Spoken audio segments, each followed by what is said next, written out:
Long before the world knew heroes, before gods walked among men, there was a spider, small in stature but vast in cunning. His name was Anansi, the trickster, the weaver of webs both real and imagined. He danced on the edge of chaos, outsmarting gods, trapping beasts and bending the world to his will. But every trick has its price, and every web its snare. This is the tale of Anansi, the spider who dared to steal wisdom from the heavens, only to find that the greatest trick of all was learning humility. So lean in close, for this story is not just his, it's ours, and it begins with a single thread.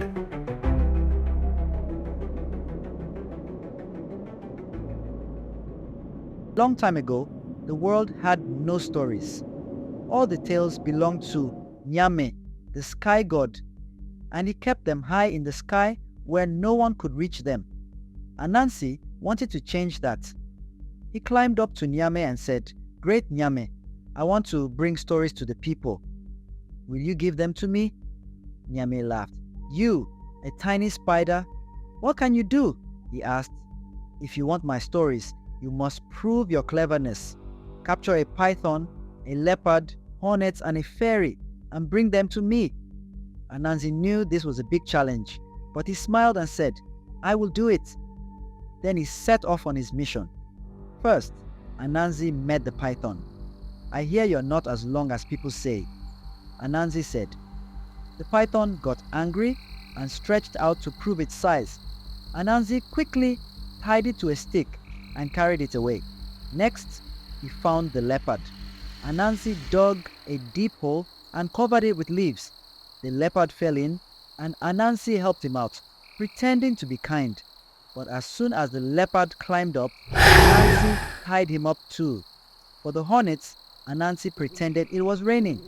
He held out a gourd and said, "Come inside where it's dry." The hornets flew in, and Anansi closed the gourd. Finally, he made a sticky doll and put it by the fairy's favorite tree. When the fairy touched it, she got stuck, and Anansi captured her. Anansi brought all four to Nyame. Feeling very proud, Nyame was amazed. "You truly are clever, Anansi," he said. "You have earned the stories."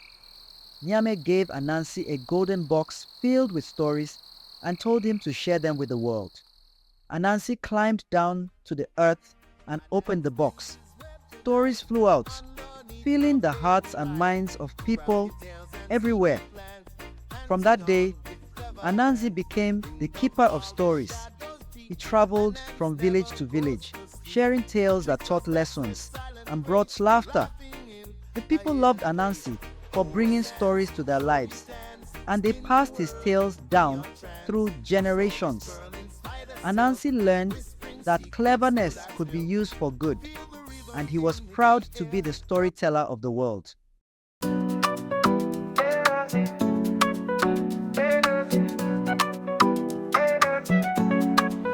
Well, it's me, it's me, it's me. That's a little fish swimming to the sea.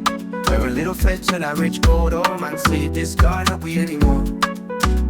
Man tells stories in the jungle deep. You could tell it to yourself before you fall asleep. Hear a little story from a spider mind. Watch your face, then you'll feel you'll trip so fine. Hey, Anansi. Hey, Anansi. Hey, Anansi. Hey, hey.